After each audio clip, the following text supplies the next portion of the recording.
solo nzambe aza malamu aza mobateli azokoba kobatela biso azokoba kopesa biso pema apesi biso kimia po ete mokolo na lelo toyebana kozala susu na bomoi wana bamingi bayebi na kokufa me bolingo ya nzambe likolo na biso asepeli tozala konte parmi bavivant yango wana toyei tobetela yesu maboko makasi betela yesu maboko pamba apesi pema aza malamu mpona sena na biso na ntongo na lelo tozolinga tolobela lisusu likolo na moko ya basi oyo bible elobeli cette fois-ci tozokende na nouveau testament en fait depuis tobandaki tolobeli basi mwa mingi na Ancien Testament, bien que dans l'Ancien Testament, nous avons pensé que tout est dans le Nouveau Testament, alors l'autre, une femme, dans la Bible, avec vraiment beaucoup de macasse, mais c'était tout le bas qui, dans l'introduction, la utilisait la femme et dans la Bible, utilisait la jeune fille, utilisait même la jeune fille vierge, utilisait la ménopausée, utilisait la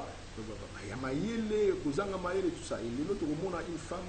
Avec mukolo na kopanga nzambe avec tosa nzambe makasi nzambe visitaki makasi et Elisabeth tokolobela mwasi oyo Elisabeth tokotanga na mpanga na lecture na choko la ebele lelo et seulement tokotanga na ba séquence na Luc chapitre 1 alors tokotanga normalement lelo Luc chapitre 1 banda na verset 5 tina verset 80 tina verset 80 mais lelo tokokende na ngona nkaka malembe comme à 80 on a été toujours dans la côté de Luc chapitre 5 la bande lecture la tangina 1 et qui nous a 15 pardon 5 à 15. Il y avait à l'époque où Hérode était roi de Judée un prêtre nommé Zacharie qui appartenait à la classe sacerdotale d'Abia. Sa femme était une descendante d'Aaron et elle s'appelait Élisabeth. Tous deux étaient aux yeux de Dieu, tous deux étaient justes aux yeux de Dieu et observaient tous les commandements et toutes les lois du Seigneur de façon irréprochable. Bazalaki batoyo, bazalaki symbole liboso na Nzambe et Zacharie na mwasi na Élisabeth, bazalaki symbole liboso na Nzambe, Zacharie azalaki sacrificateur. Et dans mon Seigneur Elisabeth, la Bible les reconnaître que tous deux étaient justes aux yeux de Dieu. Puisque nous avons juste aux yeux des hommes, mais on va reconnaître que la Bible les autres reconnaître qu'ils étaient justes aux yeux de Dieu et observer tous les commandements et toutes les lois du Seigneur de façon irréprochable. Il n'avait pas d'enfant, car Elisabeth était stérile. Pour Elisabeth, et tous deux étaient déjà très âgés. Et Bangomi Balé, déjà, Bakomi Mikolo, âgé les kaki déjà. Un jour, Zacharie assurait son service devant Dieu. C'était le tour de sa classe sacerdotale, suivant les coutumes des prêtres. Il avait été désigné par les sorts pour entrer dans le sanctuaire du Seigneur et y offrir la sang. À l'heure de l'offrande de parfum, toute la multitude du peuple se tenait en prière à l'extérieur. Tout à coup, un ange du Seigneur lui apparut, debout à droite de l'autel du parfum. Quand Zacharie le vit, il en fit bouleverser et la peur s'empara de lui. Mais l'ange lui dit, n'aie pas peur, Zacharie, car Dieu a entendu ta prière. Ta femme Élisabeth te donnera un fils. Tu l'appelleras Jean. Il sera pour toi le sujet d'une très grande joie et beaucoup de gens se réjouiront de sa naissance. Il sera grand aux yeux du Seigneur. Il ne boira ni vin, ni boisson alcoolisée. Il sera rempli de l'Esprit Saint dès le sein maternel. Alors, Elisabeth. Elisabeth azalaki mwasi ya Zacharie. Zacharie to azaki sacrificateur na kata Israël. Parmi les sacrificateurs, Bible nous pèse na classe ya Abia, puisqu'au fait David a Kabolaka, ba classe, ba sacrificateur, na ba classe. Et il y a, je crois, 24 classes de sacrificateurs. Et il y a une classe, il y a Abia, sur la possibilité de une 9e classe. Alors, et ça, il y a une tour na bango ya sacrificature, na tirage au sort, basala qui est tombé, il faut ça la atumbambeka, na temple, à offrir, pardon, le parfum. Puisque, là, on a dit, lieu saint, lieu très saint, et là, qui est. Et là, il y a offrir parfum, et là, il y a lieu saint.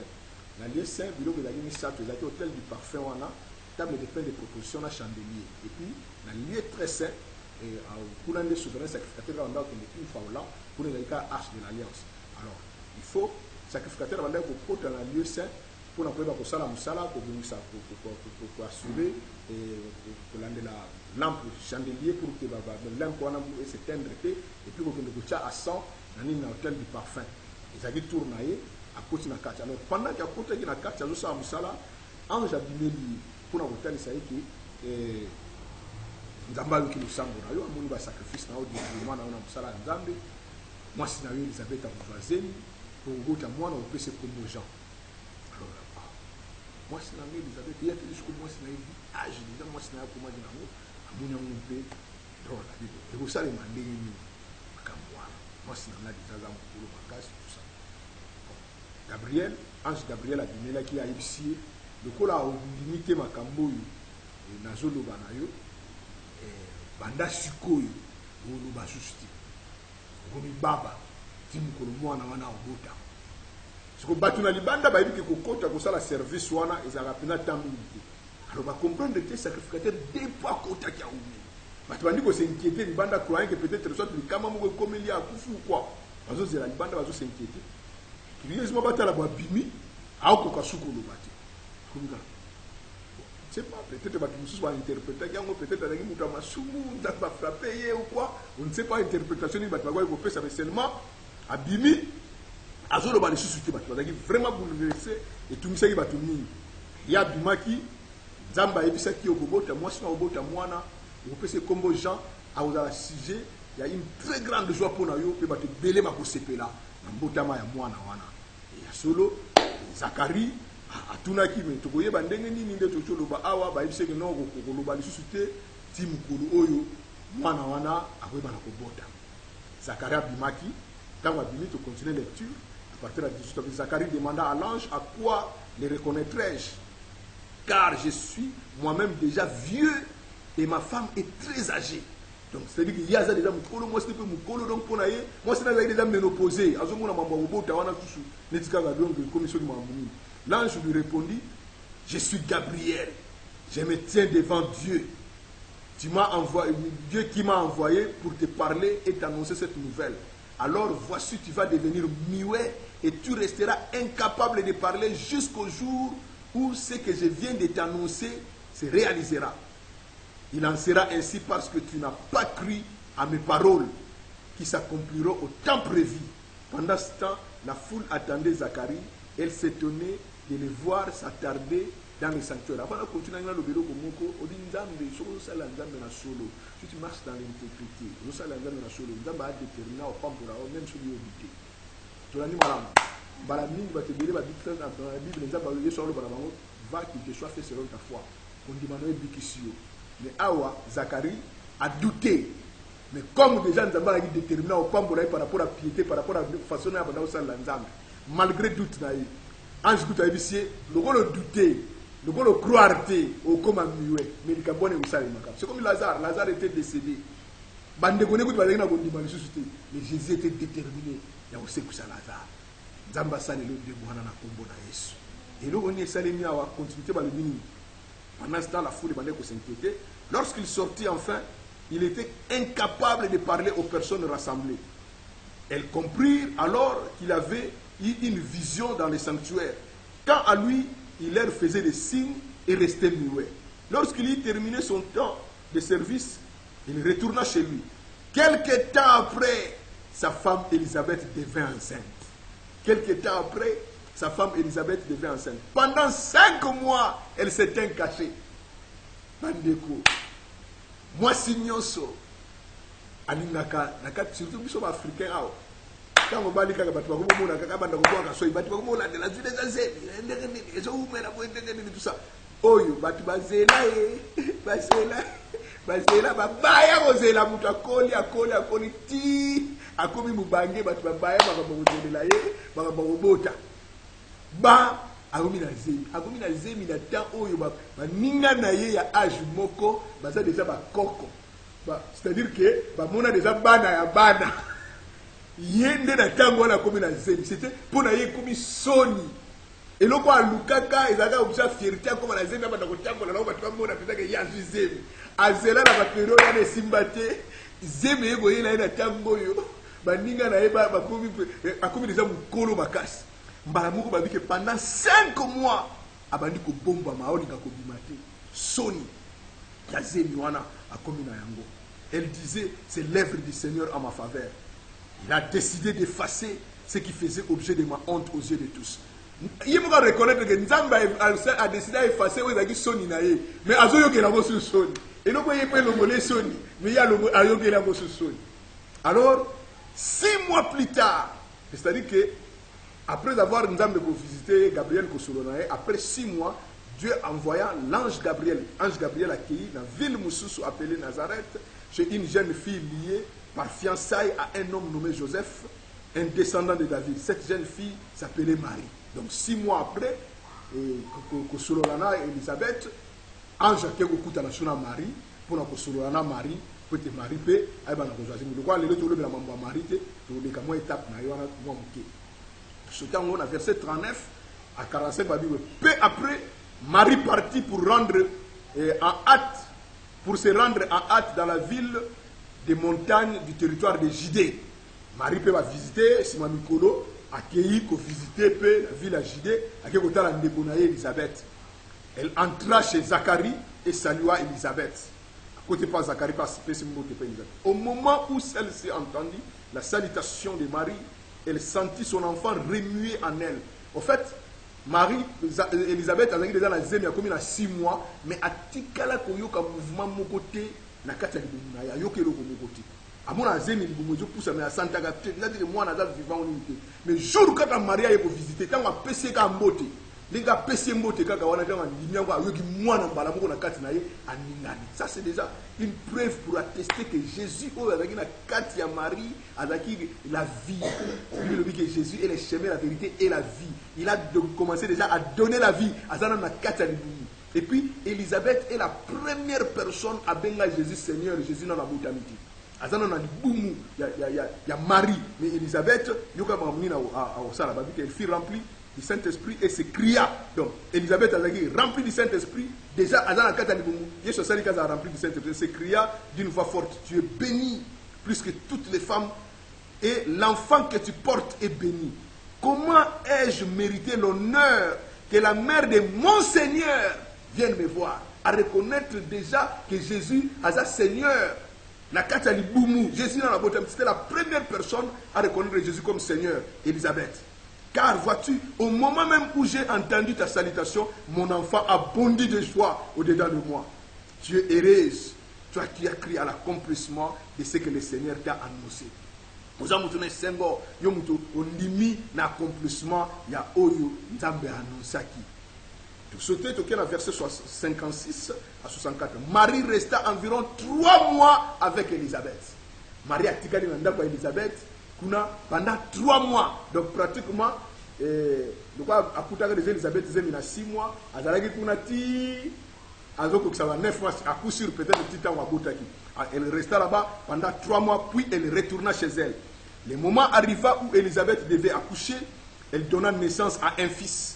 Ses voisins et les membres de sa famille apprirent combien le Seigneur avait été bon pour elle, et ils se réjouissaient avec elle. Le 8e jour après sa naissance, ils virent pour la circoncision du nouveau-né.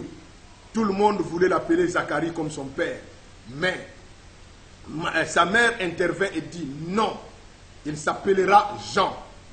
Mais lui fit-on remarquer: personne dans ta famille ne porte ce nom-là. Alors, ils interrogèrent les pères par des gestes pour savoir quel nom ils voulaient donner à l'enfant. Zacharie se fit apporter une tablette et, au grand étonnement de tous, il y traça ces mots. Son nom est Jean. À cet instant, sa bouche s'ouvrit et sa langue se délia et il parla et lui dit: Amen. Avec na même moment na ba ngekotanga botani bandeko bayona bakobenga Zacharie tout ça ngomba papa na ye. Elisabeth avait non ba obenga Zacharie. Ba obenga Zacharie. Pesi ba ngomba bamba ni kutu ba bi Jean wana na famille na yo na eza la ngamu na eza la papa na ye mutu moko za na komba Jean. Donc tu n'as papa na yedo voilà le bagate masala ka basini. Akoma na akoma. Papa Dieu a commis Jean. Tant que bango ba okama ba mo ndoko nepe fumba. Abandi koloba. Bango nous soit kamwe et il a commencé à louer Dieu.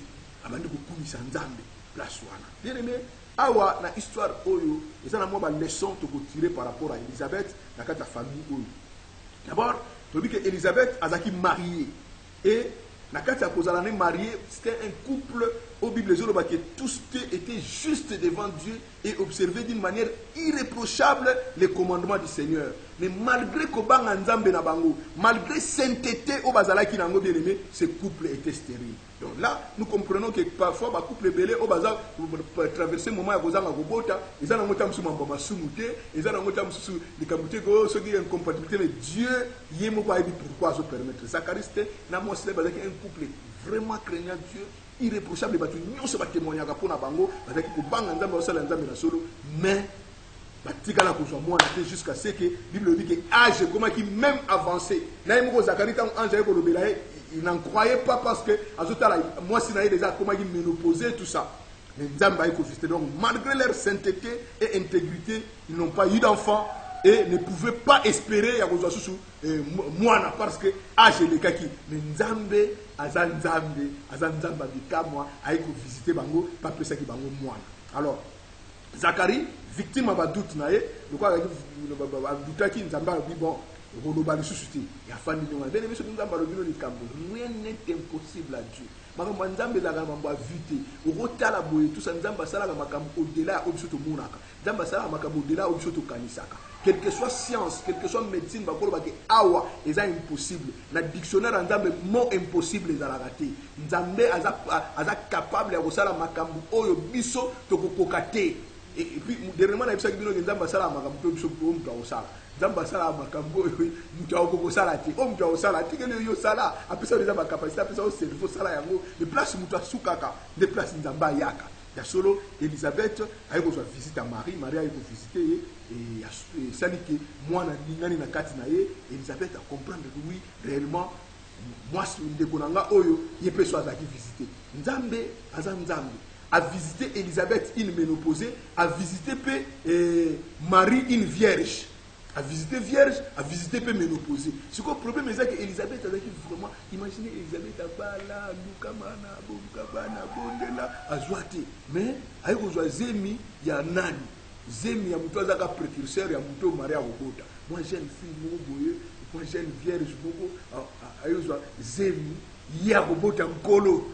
Ce que yo bangé beaucoup doyen c'est de ça yo, robota kaka mutu boko ozala Moulaki Sinzela ya o ya kobota mais azalaki jalouse dangote kwa kende ko lobaki mais yo mwa noyo mama ya yenda kobota nkolo na mutu na ngawo akaga neti Moulaki Sinzela na ikuti lelo kakawa biso expérimenter oyo penser de ça te azalaki jalouse te ayambi Marina esengo et azaki abi même ki naza honoré na présence na yo et puis sur le plan âge Marie azaki musika les pas inaye mais le quoi avec déjà maman on peut naye na révélation puisque juste quand on a commis wana Maria lo bagine na l'autre côté mais là il a reçu une révélation que nenga za bonga za na zemi ya nkolo Maria a eu ce que zemi on est ya nkolo mais elle a reçu une révélation Dieu l'a révélé a dit comment se fait-il que la mère de mon Seigneur vienne me rendre visite à comprendre à reconnaître comme maman ya nkolo naye donc c'était une femme humble Elisabeth avec une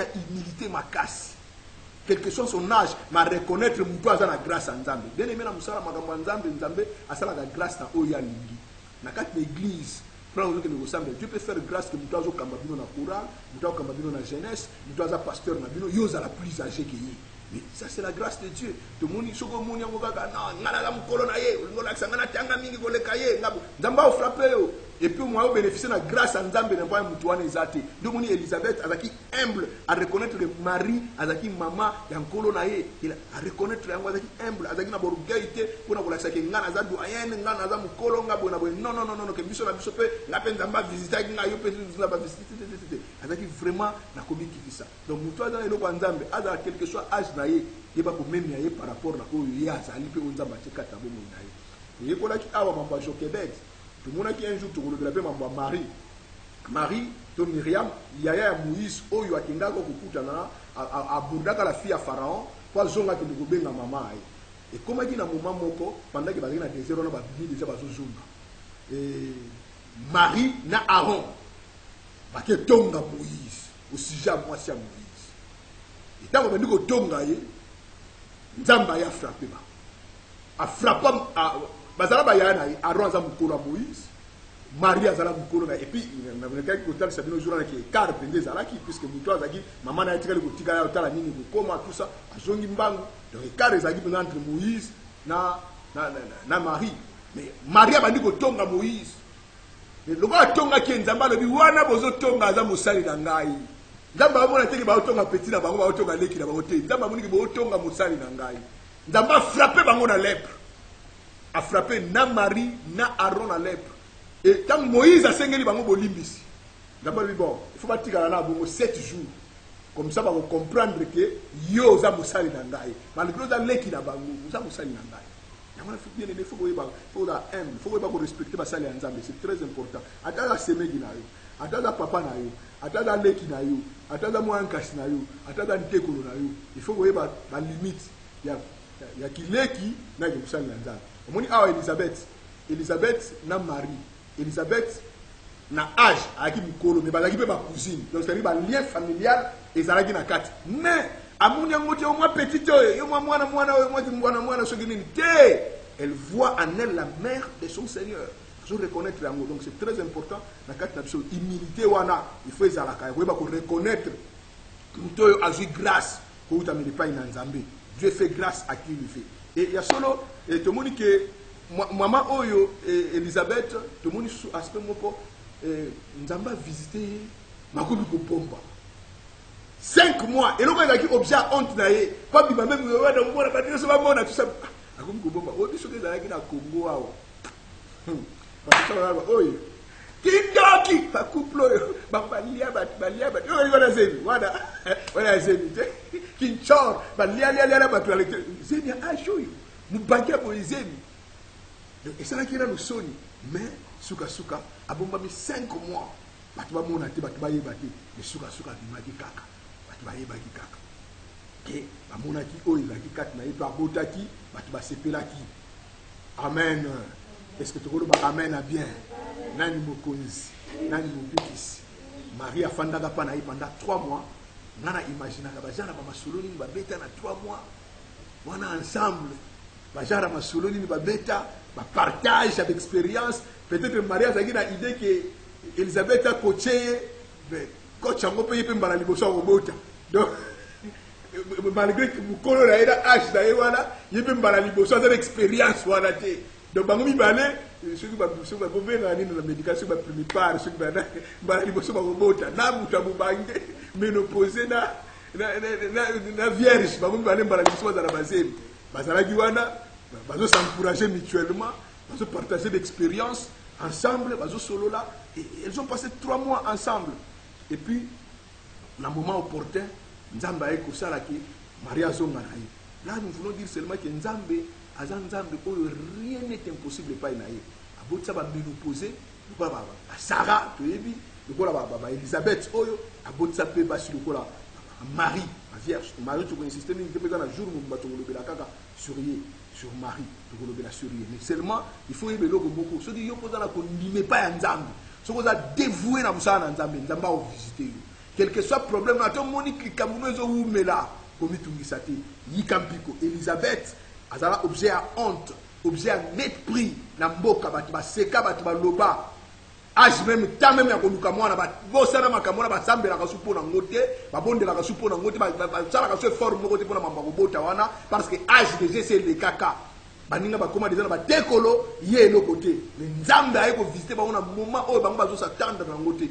nzambe ayi ko visiter bango apesi bango mwana nzambe sale na yo nzambe a visiter que Elisabeth a visiter na temps opportun pour na likambo na yo na kombo na Yesu Christ nzambe apesi solution na problème na yo au nom de Jésus na yebi problème na yo te mais na yebi seulement que nzambe to sambelaka ona zo te ayo et pas na ye impossibilité ezalaka te et loko moko te kombo Jésus le nom Jésus est au-dessus de tout nom malaria eza kombo coronavirus eza kombo stérilité eza kombo quel que soit kombo mpiaka eza kombo chômage eza kombo le nom Jésus est au-dessus de tuno kombo yesu za likolo ya kombo nyonso o bato bakoko tatola na mokili oyo nzambe wana visitaka Elisabeth a visité yo au nom de Jésus-Christ asalela yo bilembo asalela yo bikamwa seulement tosengi na yo yika mpiko lokola Elisabeth ayikaki mpiko na kosalela nzambe kozanga kobota elebisa kosalela nzambe te kozanga kozwa solution na likambo moko bo elebisa kosalela nzambe te Zacharie na mwasi na bazaki très fidèle babandaki kosalela kaka nzambe bayikaki mpiko kosalela nzambe bazaki décourager na eloko moko te jusqu'à ce que moment opportun nzambe ayi kovisite bon tala kutango nzambe ayi kovisite Zacharie a douté nzambe akokisi kaka oyo akanaki kosala parce que ayaki ezalaki déterminé ya kosala oyo abomisaki po ete asala na kati ya couple wana nzambe avisite yo lokola Elisabeth et puis kozalaka jalouté envers bato jalousie eza mabe Caïn aboma Abel kola jalousie comme si tokote ya makambo wana jalousie eza mabe okoloba yo jalousie akozala jalousie ne mpona nini ezalaki bazalaki famille moko mais Caïn na Abel bazala mpe papa moko mama moko mais Caïn ayokela ye jalousie eza mabe Elisabeth atikala ozala jalouse envers mari te ke mwana oyo lelo kaka ye kuta aza nano viere biso nini toumela mpona kozwa zemi oyo ye kaka mbala moko pampan kutu et puis kutu abeteli kutu ndenge eza bongo kutu asangani mena mobali te ajuise asangani na mobali te ajuise donc nzambe aza nzambe asalaka grâce na oyo alingi sepela na mikabo moninga oyo akutani yango mpe autant opportun yo mpe tour na oyo kokoka nzambe akovisite yo tolobi amen nani mokonzi tokozwa attitude malamu mpo tobondela epai na nzambe to tobondela epai na nzambe okosenga nzambe asunga yo ozala lokola Elisabeth nzambe asunga ozala lokola Elisabeth moto otambolaka na kobanga nzambe dans l'intégrité otambola na l'intégrité ozala humble de cœur ozala oyo kotosa maloba na nzambe ozala mutu oyo ya solo ndenge Elisabeth azalaki na kata kobanga nzambe na kata kotosa ayikaki mpiko quelque soit mwana azalaki nanu te ya kobaki kosalela nzambe avec beaucoup de persévérance nzambe avisitaki Elisabeth avisite yo bana kobondela epai na nzambe alleluya senga nzambe amonisa nkembo ne na bomoi na yo senga nzambe amonisa nkembo ne na bomoi na yo ndenga visitaki Elisabeth a visité yo pe mokona lelo a manifester gloire na ye na bomoi na yo nzambe asunga yo ete ya solo oyika mpiko neti Elisabeth ya solo quelque soit azalaki kobota te batikalaki kozala sembo bazalaki toujours mwasi moko pieuse liboso na nzambe intègre craignant Dieu s'éloignant du mal observant toute la parole de l'Éternel ye na mobali na ye et nzambe ayaki kovisite bango autant opportun et ntango nzambe avisitaki nzambe avisite Marie mais Elisabeth atikalaki kozala jalouse envers Marie te Elisabeth azalaki humble areconnaissaki ete Marie azalaki mama ya nkolo na ye bondela epai na nzambe avisite yo ndenge avisitaki Elisabeth